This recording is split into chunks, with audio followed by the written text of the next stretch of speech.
आप सबको पता है कि इस चैनल पर आपको यूपीएससी से रिलेटेड सभी प्रकार की जानकारी दी जाती है। तो आप सभी मेरे चैनल पर जो सब्सक्राइबर हैं, या तो आप बीए में हैं या तो आप 12th में हैं। तो आप सभी को पता होगा, मेरे चैनल पर कुछ दिन पहले मैंने एक वीडियो डाला था, 4 महीने पहले, जो बीए के साथ यूपीएससी की तैयारी कैसे करें।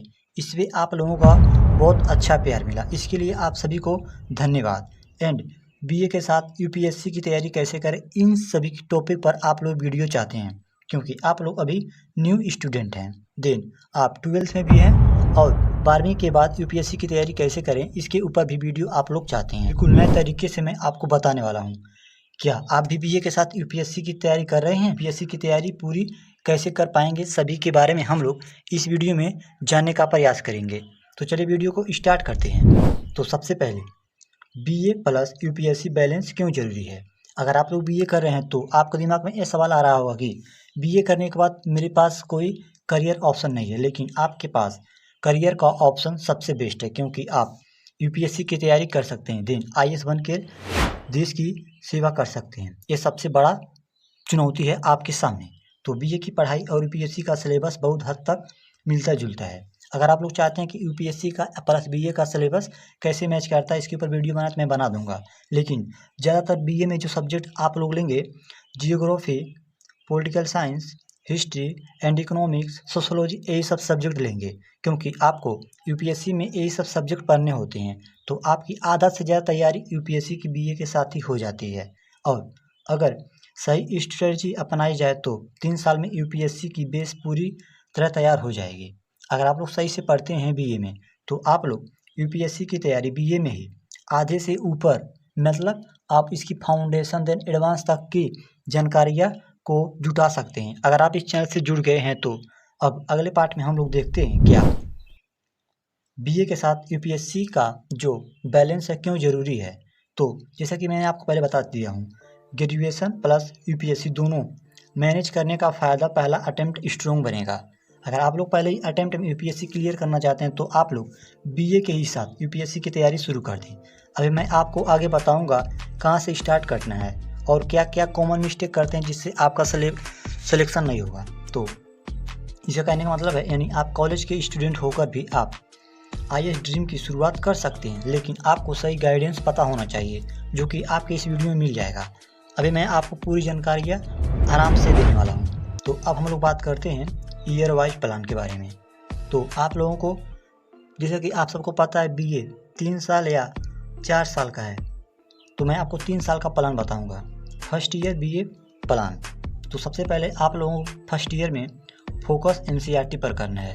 एनसीईआरटी का बुक कौन कौन से पढ़ना है, आप लोगों को हिस्ट्री पढ़ना है, जियोग्राफी, पॉलिटी, इकोनॉमिक्स, साइंस, ये 6 से 12 तक की सभी एनसीईआरटीयों को आप लोगों को पढ़ना है। अब रोज़ 2 से 3 घंटे UPSC study plus college syllabus को समझने में दीजिएगा। रोज़ 2 से 3 घंटे यूपीएससी एंड जो कॉलेज का पढ़ाई का सिलेबस होता है, इसको आप लोग देखिएगा। Then current affair habit develop करें। तो आप लोगों को अब जो फर्स्ट ईयर में रहेंगे तो आप लोग करंट अफेयर पढ़ने की एक आदत बनानी है। तो आप लोग कहेंगे कौन सा न्यूज़पेपर पढ़ना है, द हिंदू, इंडियन एक्सप्रेस या दैनिक जागरण भी आप पढ़ सकते हैं। फर्स्ट ईयर में आपका फाउंडेशन स्ट्रॉन्ग होगा, तब आप लोग एडवांस लेवल का बुक पढ़ेंगे। तो फर्स्ट ईयर में आप लोगों को अपना बेसिक मजबूत करना है। मजबूत कैसे करना है, एनसीईआरटी से, ठीक, और करंट अफेयर से आप लोगों को अपना बेसिक मजबूत करना है। और आगे हम लोग बात करते हैं सेकेंड ईयर में आपके दूसरे साल में क्या करना है। आप लोगों को आपने पहले साल में एनसीईआरटी पढ़ लिया, अब आपको एडवांस लेवल का बुक पढ़ना है। जैसे पॉलिटी, एनसीईआरटी का पॉलिटी अब पढ़ चुके हैं, आप इसके लिए लक्ष्मीकांत पढ़ सकते हैं। मॉडर्न हिस्ट्री के लिए स्पेक्ट्रम ले सकते हैं। इकोनॉमिक्स के लिए रमेश सिंह ले सकते हैं। जियोग्राफी के लिए जीसी लियोंग ले सकते हैं। इसके ऊपर मैंने ऑलरेडी अपने चैनल पर एक वीडियो बनाकर रखा है, तो आप लोग इसको जाकर एक बार ज़रूर देख लीजिएगा। अब हम जानते हैं इसके छोटे छोटे फैक्ट के बारे में। अब दूसरे साल में आंसर राइटिंग की शुरुआत करें, छोटे छोटे नोट्स बनाएं। आप जो भी पढ़ेंगे आप इसको लिखेंगे और साथ में छोटे छोटे नोट्स बनाएंगे। देन इसके बाद ऑप्शनल सब्जेक्ट डिसाइड करें। बीए के सब्जेक्ट से ही आप लोग ऑप्शनल का सब्जेक्ट पढ़ेंगे, क्योंकि आपको पता है ऑप्शनल का सब्जेक्ट 500 अंक का होता है। एक ही विषय आप लोगों को 500 अंक देगा, तो ऑप्शनल आपके लिए बहुत स्ट्रॉन्ग हो जाता है। Second year building knowledge plus optional selection. तो आप लोगों को दूसरे साल में अपने ऑप्शनल को डिसाइड करना कि मुझे ये ऑप्शनल यही लेना है। तो अब आगे देखते हैं हम लोग तीसरे साल में हम लोगों को क्या करना है। अगर आप लोग वीडियो को यहाँ तक देखते हैं तो वीडियो को लाइक जरूर करिएगा। थर्ड ईयर प्लान, तो प्रीलिम्स प्लस मेंस इंटरटेक प्रिपरेशन शुरू करें। मतलब इंटरट्रेट दोनों का सिलेबस को आपको अब पढ़ना है। थर्ड ईयर में आप लोगों को जो प्री का सिलेबस होगा और मेंस का सिलेबस होगा, हम इसके ऊपर आगे बात करेंगे। मैं आपको पूरा सीरीज देने वाला हूँ, तो आप लोग चैनल से जुड़े रहिएगा। ठीक, दोनों के सिलेबस को आप लोगों को जोड़ कर पढ़ना होगा। अब जो पिछले साल के क्वेश्चन पेपर होते हैं PYQ, इसको आप लोगों को सोल्व करना है। अगर आप लोग चाहते हैं कि मैं इसी चैनल पर PYQ सोल्व कराऊँ तो आप लोग कमेंट बॉक्स में सोल्व PYQ जरूर लिखिएगा एंड ज़्यादा से ज़्यादा प्यार इस वीडियो पर भी लाइएगा। मॉक टेस्ट देना, मतलब आप लोगों को अब मॉक टेस्ट देना है। जैसे एग्जाम में पूछा जाता है सवाल, ठीक उसी प्रकार आप लोगों को अब घर पर ही देना है सवाल का जवाब।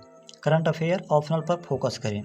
थर्ड ईयर में आप लोगों को जो भी आपके आसपास के इम्पोर्टेंट घटनाएं होते हैं ऐप से आप लोगों को पढ़ना है। देन आप लोगों को ऑप्शनल सब्जेक्ट पर भी ध्यान देना है।